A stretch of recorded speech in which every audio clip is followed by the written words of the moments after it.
지금 시간 함께 하나님의 말씀을 살펴보도록 하겠습니다. 스가랴서 4장 1절에서 14절입니다.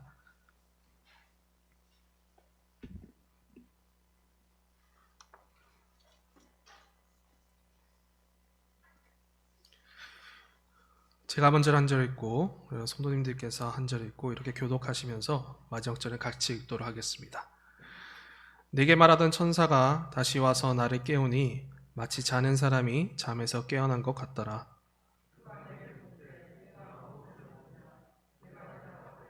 여보니 순간 등지서 내가 있는데 위에는 기름 그릇이 있고 또 기름 그릇 위에 그리고 등잔이 있으며 기름 그릇 위에는 잔에 위에서 간이 있고 그 등잔대 곁에 두 갈람나무가 있는데 하나는 그 기름 그릇 오른쪽에 있고 하나는 그 왼쪽에 있나이다 하고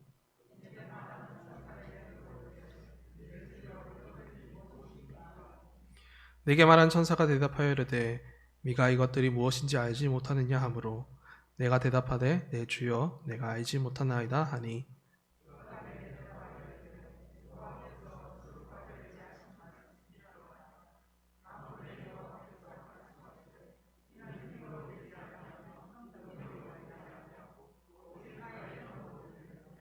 큰 산아 네가 무엇이며 네가 수룹바벨 앞에서 평지가 되리라.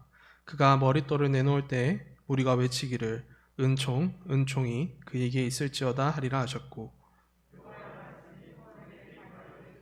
수룹바벨의 손이 이 성전의 기초를 놓았은즉 그의 손이 또한 그의 일을 마치리라 하셨나니 만군의 여호와께서 나를 너에게 보내신 줄을 네가 알리라 하셨느니라.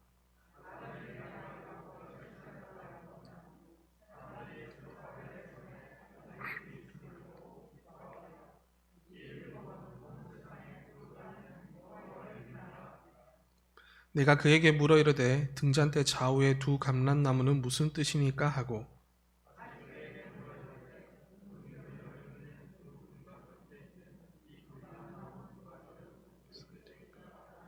그가 내게 대답하여 이르되 네가 이것이 무엇인지 알지 못하느냐 하는지라. 내가 대답하되 내 주여 알지 못하나이다 하니 이르되 이는 기름 부음 받은 자 둘이니 온 세상의 주 앞에 서 있는 자니라 하더라. 아멘. 스가랴 선지자는 계속해서 이렇게 자던 중에 여러 환상들을 보게 되었습니다. 그래서 자던 중에 여러 번 깨서 여러 환상들을 본 것이죠. 자던 중에 그에게 말하던 천사가 와서 다시 깨우고 이렇게 계속 반복됩니다. 다섯 번째 환상도 이러한 일들 속에서 시작됩니다. 네 번째 환상을 보고 난 후에 다시 잠들었던 스가랴 선지자, 그러던 그에게 천사는 다시 찾아와 그를 깨우고 다섯 번째 환상을 보여줍니다. 그 가운데서 그는 매우 몽롱한 상태에서 이 환상들을 보게 되는데요. 그래서 이 몽롱한 상태를 자신이 이렇게 표현하고 있습니다. 마치 1절에서 자는 사람이 잠에서 깨어난 것 같더라. 이렇게 자고 깨우기를 반복하니 얼마나 몽롱한 상태이겠습니까? 그런 상황 가운데서 그는 전혀 알지 못하는 환상을 보게 됩니다. 그의 눈앞에는 순금으로 만들어진 등잔대가 나타납니다.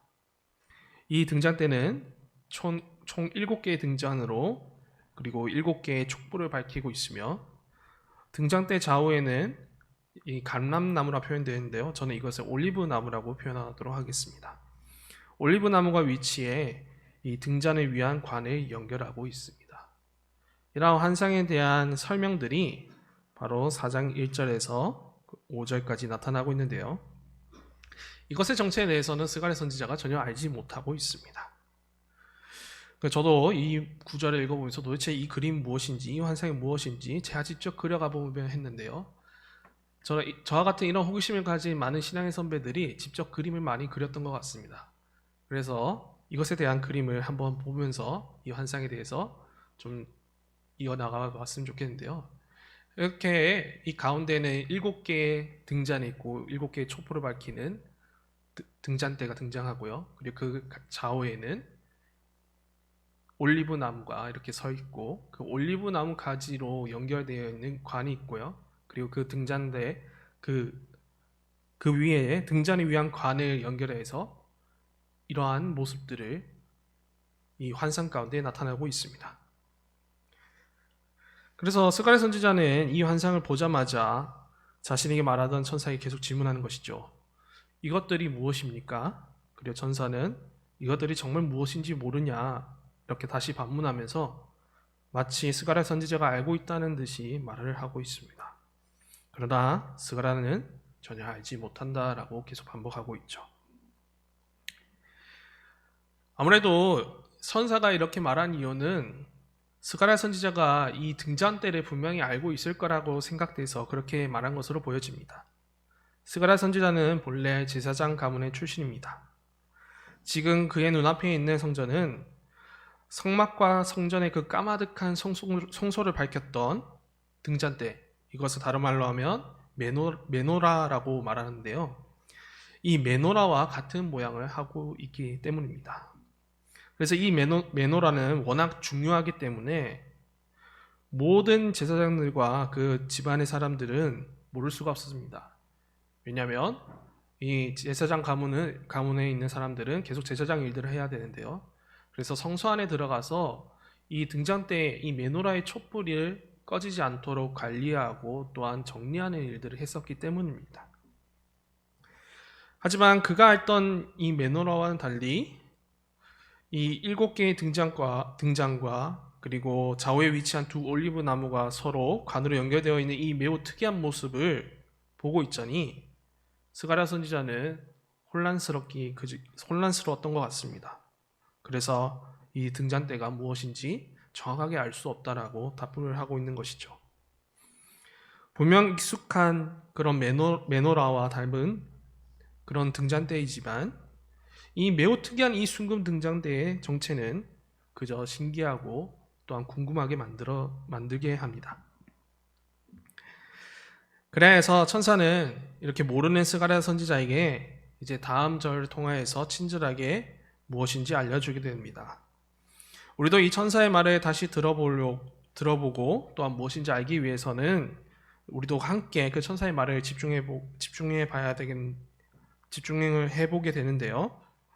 근데 우리가 아까 교독할 때 느꼈듯이 이 5절 뒤에 등장하는 부분은 이 등잔대한 설명이 아닙니다.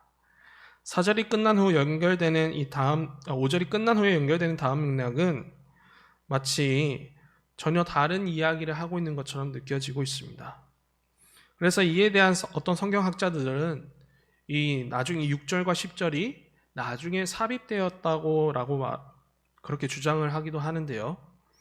하지만 스가랴 선지자는 이 5번째 환상을 통해 말하고자 하는 내용을 강조하고자 좀 특별한 문법을 가져와서 이곳에 사용한 것으로 보여집니다.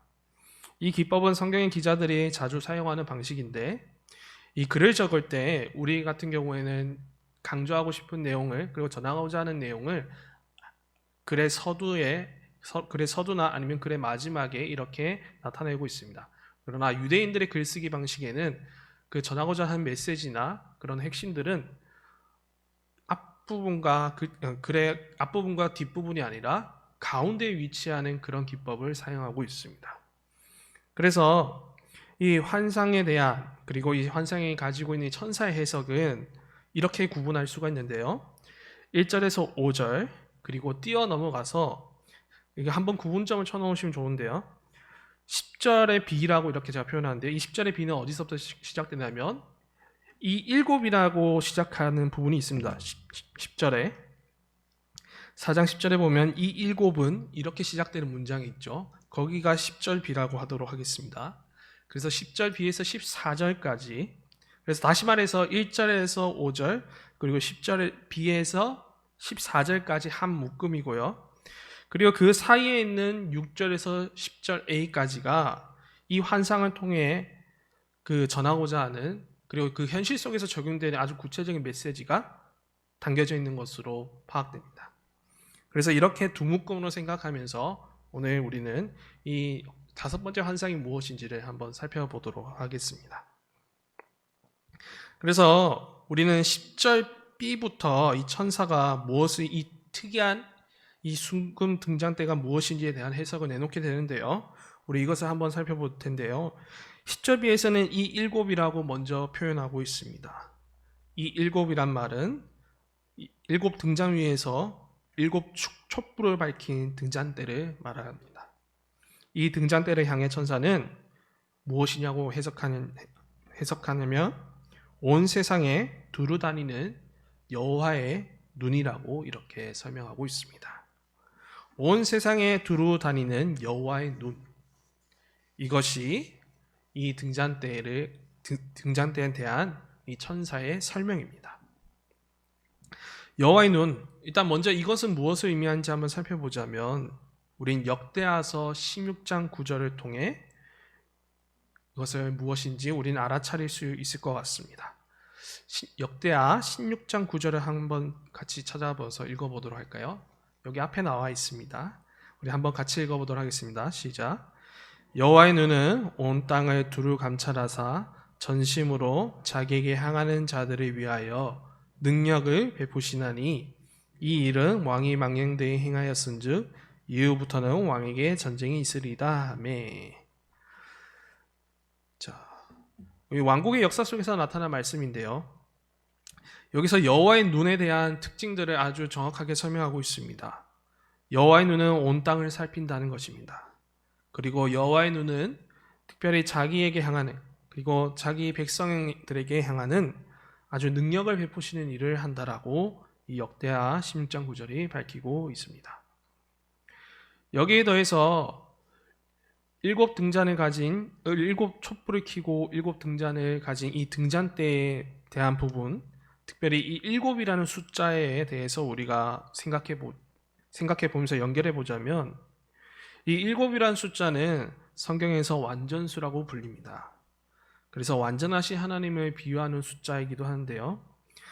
그러므로 일곱 등잔 위에 일곱 불빛을 내는 순금 등잔대는 이런 완전하신 능력을 베푸시는 그런 하나님을 뜻한다는 것을 우리는 살펴볼 수 있습니다. 그래서 그의 능력을 나타내는 이 등잔대, 그의 실패가 없는 능력, 그리고 완전하신 그의 능력, 그 온 세상을 다스리신 그의 능력을 나타내고 있는 것이죠. 그래서 우리는 이 능력의 하나님, 우리는 그 하나님을 다른 말로 성령 하나님이라고 부를 수 있습니다. 천사가 말한 이 여호와의 눈, 곧 바로 성령 하나님이라는 것을 우리가 더욱더 확인하게 되는데요. 또한 이에 관해서 더욱 살펴보자면 신약의 마지막인 계시록에서도 이 스가랴 선지자가 본 이 순금 등잔대가 등장합니다.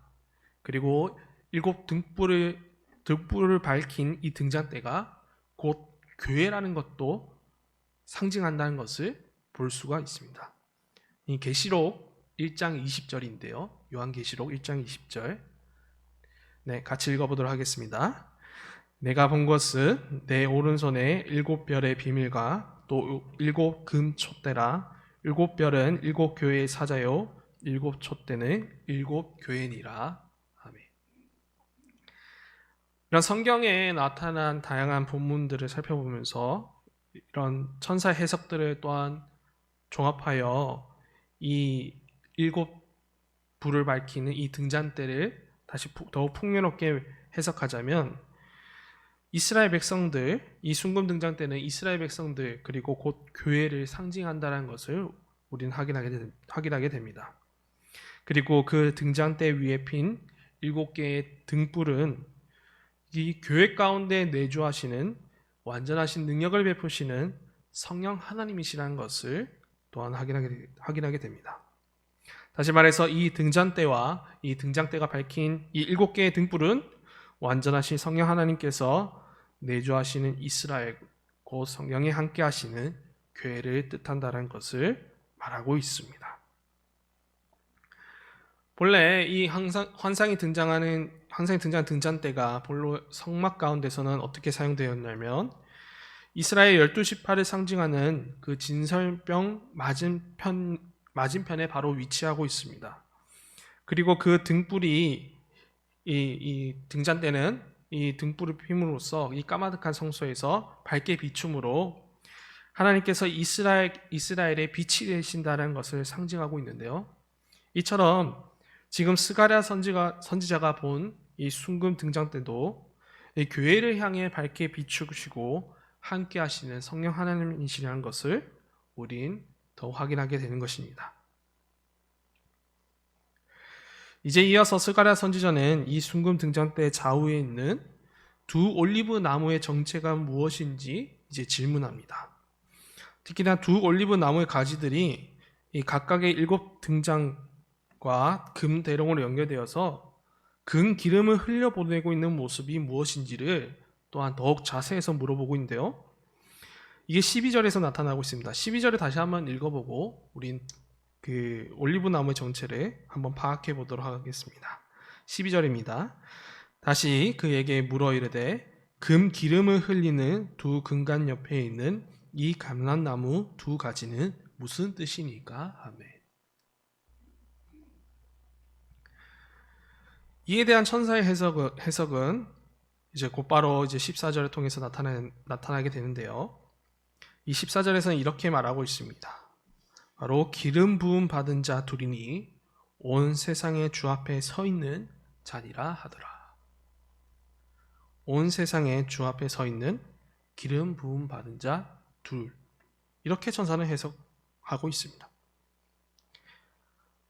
기름 부음, 일단 먼저 이 기름 부음은 하나님의 구속 사역을 위해 특별히 부름을 받은 자들에게 주어진 아주 특별한 예식이었다는 것을 우리는 익히 알고 있습니다.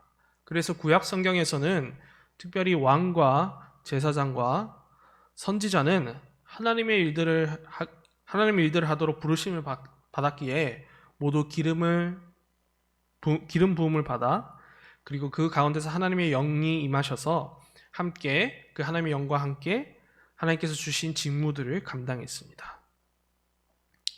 그러므로 두 올리브 나무는 온 세상의 주이신 전능하신 하나님 앞에서 기름 부음을 받은 왕과 제사장 그런 선지자들 중에 어떤 한 사람으로 볼 수도 있을 겁니다.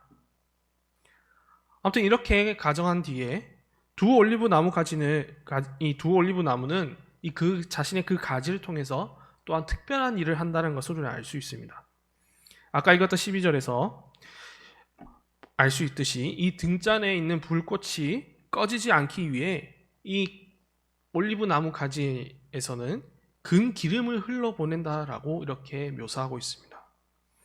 7 등불이 환하게 비추어 이스라엘이 성령의 완전하신 능력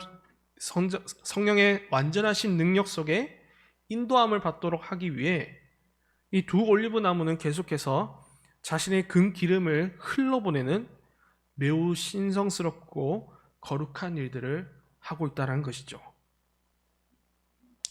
그렇다면 누가 이 거룩한 일들을 할 수 있겠습니까? 누가 하나님의 백성을 위해, 누가 교회를 위해 이 금 기름을 흘러보낼 수 있을까요?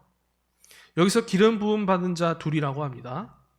당시 시대 인물로 지칭해 보자면 어쩌면 지도자였던 스룹바벨과 대제사장 여호수아라도 볼 수 있겠습니다. 하지만 이들은 금 기름을 흘러보낼 만큼 아주 신성스럽고 거룩한 일들을 하기에는 매우 부족합니다. 그저 이들은 단순히 한 사람을 예표하고 그리고 한 사람에 대한 약속을 보여줄 뿐입니다. 오직 하나님께서 약속하신 기름 부음 받은 자, 유일한 구원자이신 메시아만이 이 금 기름을 흘려보내는 이 거룩하고 신성스러운 일들을 하실 수 있습니다. 오직 약속된 메시아만이 왕과 제사장, 선지자의 일들을 감당함으로 하나님의 백성들 가운데 계시는 성령의 불길이 꺼지지 않도록 하시는 것이죠. 여기서는 기름 부음 받은 자 둘이라고 이렇게 표현했지만 이것은 하나의 이 메시아가 하시는 일들에 대한 여러 일들을 표현한 것으로 보여지는 것입니다. 결국 이 두 올리브 나무는 유일한 메시아, 즉 예수 그리스도께서 오셔서 하실 일들에 대해 미리 설명하고 또한 그렇게 약속하고 있는 것입니다. 예수 그리스도께서는 이 땅에 오심으로 금 기름을 자신의 몸인 이 교회 가운데 흘러보내는 일들을 하실 것을 나타내고 있는 것이죠. 실로 이 약속대로 훗날 그리스도께서는 자기 백성의 구원을 위해 왕과 제사장 그리고 선지자의 직분을 모두 감당하심을 통해 자기의 피값으로 세운 교회 위에 성령을 보내시고 그리고 그 성령 하나님을 통해서 영생과 그 외의 하늘의 선물들을 흘러 보내십니다. 자기 피로 산 교회가 절대 실패하지 않도록 그리고 그 교회가 다시는 어둠 속 가운데 빠지지 않도록 그리고 하나님의 거룩한 형상으로 다시 회복되어 영원한 나라로 완성되기까지 그리스도께서는 성령을 통해 이 금 기름을 흘러보내어 교회를 밝히시고 그리고 교회를 항상 일으키시고 또한 교회를 절대 포기하지 않고 계시는 겁니다. 또한 교회는 우리 각 사람을 절대 또한 놓치지 않으시며 끝까지 붙드시는 가운데 그의 아름다운 형상으로 재창조될 때까지 그리스도께서는 계속해서 금 기름을 흘러 보내시는 것입니다. 주 안에서 사랑하는 여러분, 스가랴 선지자가 이 5번째로 본 이 환상은 장차 그리스도께서 세우시는 교회 가운데 그리스도로부터 보내심을 받은 성령 하나님께서 함께 하시고 그리고 그 함께 하신 그 가운데 이루어지는 영광스러운 미래를 보여주고 있습니다. 그리스도께서 세우신 교회는 성령을 통해 금 기름이 흘러 절대 꺼지지 않을 것을 보여주고 있는 것이죠. 어떤 장애물이 오더라도 그리스도의 교회는 마침내 영원한 나라로 약속될 것을 마침내 영원한 나라로 완성될 것을 약속하고 있는 것입니다. 저는 5번째 환상은 4번째 환상이 보여준 각 성도 개인에게 주어지는 그 영광스러운 약속을 넘어서서 영광스러운 성도로 모인 자들의 교회가 또한 얼마나 영광스러운지 그리고 2-3사람이 모인 교회일지라도 그곳에 성령 하나님께서 함께 하시어 금 기름이 흐르는 영광이 얼마나 큰지를 보여주고 있는 것입니다. 하나님께서 이러한 중요한 메시지를 성전을 공사하고 있는 이스라엘 백성들에게도 전하고 있는 것이죠. 그리고 하나님의 임재를 의미한 성전의 이 예표를 삼아서 장차 세워질 교회와 그 완성된 미래를 약속하며 또한 성전 공사를 격려하고 있는 것입니다. 그래야 해서 이렇게 이 5번째 환상에 대한 보여줌과 그리고 천사의 해석이 이렇게 첫 부분이 끝나고 난 뒤에 그 다음 부분인 6절에서 10절 B, 10절 A 이 부분이 이제 나타나게 됩니다. 바로 이 환상에 담긴 이 약속을 가지고 당시 살아가는 이스라엘 백성들에게 하나님께서는 위로하고 격려하며 아주 중요한 메시지를 이제 본격적으로 이 6절에서 10절에서 담고 있는 것이죠. 그래서 우리 다음 부분으로 넘어가게 되면 이제 6절부터는 이제 또 다른 천사가 나와서 대답하는 것으로 보여집니다. 이 천사는 바로 여호와의 천사가 대답하는 것으로 보여지는데요. 이 여호와의 천사는 스가랴의 환상 속에서 계속해서 등장했던 천사입니다. 바로 여호와의 군대 대장이자 말씀이신 성자 하나님을 우린 지난 환상들을 통해서 계속 확인했었는데요. 그런데 왜 6절부터는 이 6절 이 다음 부분부터는 내게 말하는 천사가 이제 말하는 것이 아니라 왜 이 여호와의 천사가 말하는가 하면은 9절에서 이 부분을 똑똑하게 분명하게 증거하고 있기 때문입니다. 이 부분에 대해서는 이제 9절을 보면서 살펴보도록 하겠고요. 일단 여호와의 천사가 말하는 것으로 생각하면서 이제 6절부터 살펴보도록 하겠습니다. 이제 여호와의 천사는 자신의 말씀을 특별히 당시 유대 공동체인 지도자인 스룹바벨에게 전하게 됩니다. 그리고 먼저는 성전 공사가 이 환상의 약속에 의해서 특별히 오직 성령 하나님을 인해 분명히 완성될 것을 이제 전하게 되는데요. 이것이 6절, 7절에 나타나게 됩니다. 6절에서 7절 한번 같이 읽어보도록 하겠습니다. 그가 내게 대답하여 이르되 여호와께서 스룹바벨에게 하신 말씀이 이러하니라. 만군의 여호와께서 말씀하시되 이는 힘으로 되지 아니하며 능력으로 되지 아니하고 오직 나의 영으로 되느니라. 큰 산아 네가 무엇이냐? 네가 스룹바벨 앞에서 평지가 되리라. 그가 머릿돌을 내놓을 때 무리가 외치기를 은총이 그에게 있을지어다 하리라 하셨고,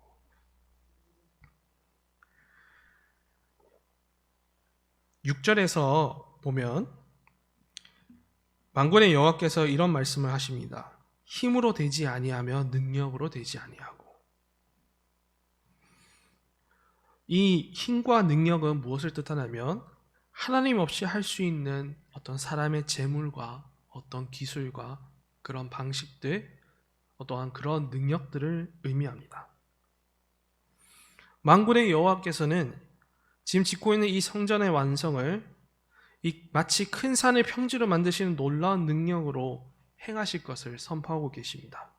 바로 자신의 영으로 이 성전을 꼭 완성하실 것을 스룹바벨에게 전하시고 계신 거죠. 사람의 노력과 그리고 사람의 어떤 재물과 어떤 사람의 의지와 어떤 사람의 어떤 좋은 철학이 이 성전 공사를 완성하는 것이 아니라 오직 성전은, 그리고 곧 주님의 교회는 그리스도께서 흘러보내는 이 금 기름으로 활활 타오르게 될 것이며 오직 주의 영으로 완성될 것을 전하고 있는 것입니다. 그러므로 하나님께서는 당시 재건축을 감독하고 있는 이 스룹바벨에게 매우 특별한 말씀을 남기는 것으로 볼 수 있습니다. 지금 돌아온 유대 공동체 속에서 좋은 기술과 그리고 공사를 다 마칠 수 있는 재물이 없다 하더라도 이 성전은 오직 나의 영으로 완성될 것이라는, 바로 하나님의 은총으로 마무리가 될 것이라는 아주 위로가 되는 하나님의 메시지였던 것입니다. 또한 이를 위하여서 하나님께서는 더욱 격려하고자 성전 공사가 시작됐던 그 첫 번째 순간을 다시 기억나게 하십니다. 그게 바로 7절에서 나타나는데요. 이 7절에서 우리가 살펴보기 전에 한 가지 좀 수정안을 조금 익혀 알아갔으면 좋은 부분이 7절 끝에 은총이 그에게 있을지어다 라고 이렇게 표현되어 있는데요. 여기서 그라는 이 지시대명사는 어떤 사람을 의미하는 것이 아니라 머릿돌을 의미합니다. 그래서 이게 어떤 장면인지 다시 한번 말씀드리자면, 스룹바벨이 머릿돌을 쌓아 성전공사가 처음 시작되었을 때 이스라엘 사람 모두가 모여서 이렇게 말했던 것입니다. 이 머릿돌에게 하나님의 은총이 있을지어다라고 기도하며 시작했다는 것이죠. 그래서 성전을 쌓을 때 하나님의 은총으로 마무리될 것을 기대했다라는 것입니다. 그래서 하나님께서는, 이 만군의 여호와께서는 다시 이 옛 기억을 생각나게 하시면서 지금도 하나님께서는 스룹바벨과 이스라엘을 향해 그 은총으로 함께하고 계시며 지금도 진행되고 있는 이 성전 공사 가운데서도 하나님께서 분명 인도하고 있다는 것을 다시 가르쳐주고 계시며 또한 위로하고 계시며 또한 일으키고 그리고 다시 이 성전 공사에 대한 격려를 이어가시는 것입니다. 이처럼 하나님의 위로가 이렇게 간절하게 담겨있는 것을 보자니 당시 진행되었던 성전 공사가 분명 하나님의 은혜 속에서 다시 시작되었지만 수많은 어려움 가운데 봉착해 있음을 감정적으로 느끼게 됩니다. 그리고 그 가운데 지도자 스룹바벨은 공사가 어려워서 포기해야 되는 그런 심리적 갈등 가운데 있음을 또한 추측해 보게 됩니다. 그러나 하나님께서는 계속 이 환상에 담긴 약속과 함께 말씀으로 지금 붙들시고 계시는 것이죠. 7절이 끝난 후 9절 그리고 10절 A에서도 이러한 하나님의 위로의 말씀이 또한 계속 전해지게 됩니다. 이 9절 10절 이 마지막 부분도 한번 살펴볼까요? 다 같이 읽어보도록 하겠습니다. 스룹바벨의 손이 이 성전의 기초를 놓았은즉 그의 손이 또한 그의 일을 마치리라 하셨나니 만군의 여호와께서 나를 너희에게 보내신 줄을 내가 알리라 하셨느니라. 작은 일의 날이라고 멸시하는 자가 누구냐? 사람들이 스룹바벨의 손에 다림줄이 있음을 보고 기뻐하라. 아멘. 9절에서는 스룹바벨을 통해 시작한 성전공사가 분명하게 마무리될 것을 만군의 여호와께서 선포하고 계십니다. 그리고 그 완성은 훗날 그리스도께서 오셔서 교회를 세우고 완성하신다는 영광스러운 미래를 예표하고 있고, 또한 그 영광스러운 미래가 분명하게 이루어질 것을 약속하고 계십니다. 이 약속이 표현이 바로 만군의 여호와께서 나를 너희에게 보내신 줄을 내가 알리라 하셨느니라 라고 말한 것을 뜻합니다. 여기서 만군의 여호와께서 나를 너희에게 보내신 줄, 이 나라는 주체는 바로 여호와의 천사인데요, 여호와의 천사가 너희에게 보내신 줄, 바로 이 성자 하나님께서 하나님 아버지로부터 보내심을 받아 이 거룩한 교회를 완성하실 것을 그 은혜의 약속을 전해주고 있는 것입니다.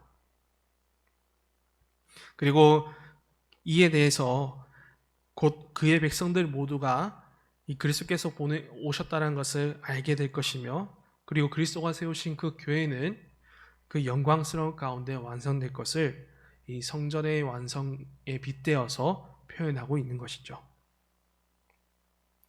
그러므로 10절과 같이 이스라엘은, 그리고 교회는 이제 기뻐할 수밖에 없습니다. 비록 성전을 짓는 일들이, 지금 이 땅에서 교회를 세우고 섬기는 일들이 작은 일의 날이라고 주위 사람들에게 멸시를 받는다 할지라도 말입니다. 분명 스룹바벨의 손에 다림줄이 둘려져 있어 성전은 완성될 것입니다. 온갖 멸시와 핍박과 그리고 고난이 찾아올지라도 우리 주 예수 그리스도께서 세우신 교회는 오직 성령의 능력으로 인해 영원한 나라로 완성될 것을 우리는 확신할 수 있습니다.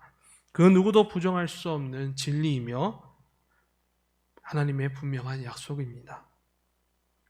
두 올리브 나무가 계속해서 금 기름을 흘리고 있는 이상, 스룹바벨이 지금 이 성전을 짓기 위해 계속해서 다림줄을 들고 있는 이상, 이처럼 주의 교회는 성령과 함께하여 끝까지 그 마지막 날까지 달려가 끝내 완성될 것이며, 그리고 어두운 세상을 환하게 밝히는 그런 거룩한 나라로 이루어갈 것임을 하나님께서는 스룹바벨에게, 그리고 지금 우리에게 위로하고 계시는 것입니다.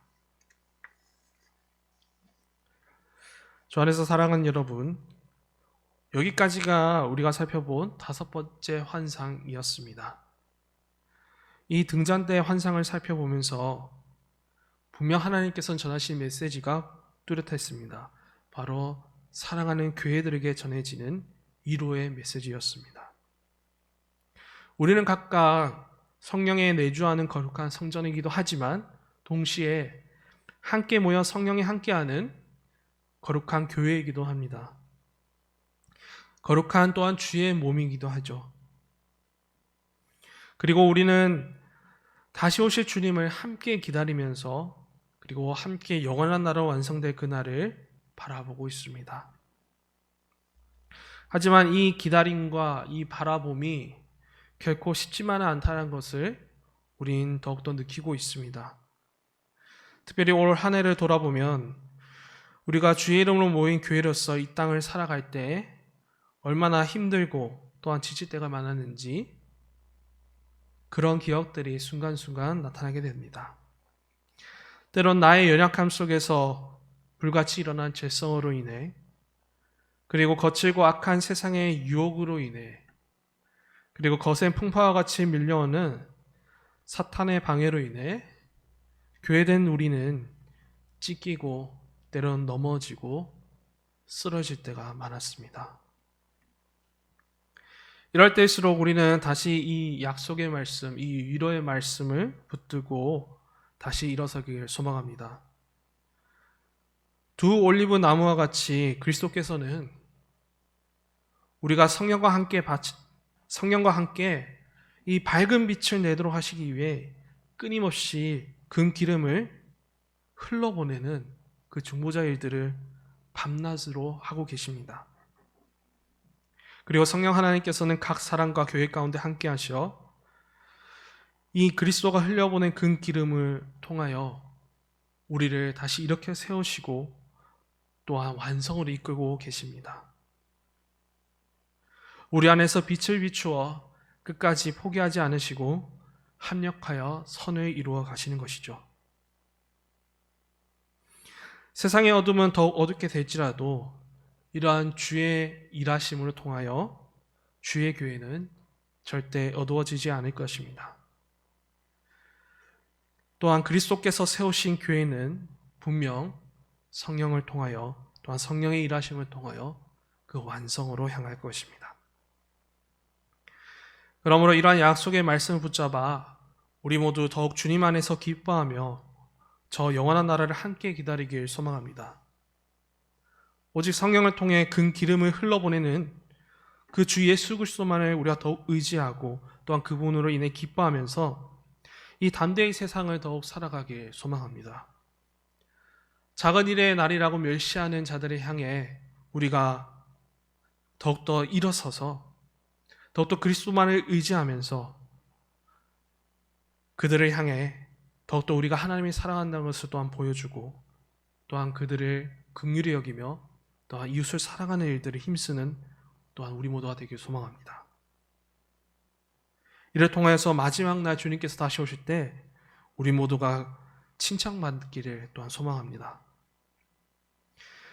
그리스도께서는 지상의 교회를 향해 성령의 촛대를 옮기신다는 무서운 경고를 하셨습니다.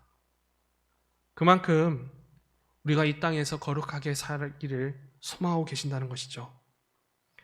그러므로 우리 모두가 그런 무서운 경고를 받고 있는 교회가 아니라 이 주의 말씀을 의지하며 다시 일어나 더욱 주의 말씀에 더욱 순종하며 함께 그 거룩한 나라를 향하는 여정을 감당하는 모두가 되길 소망합니다.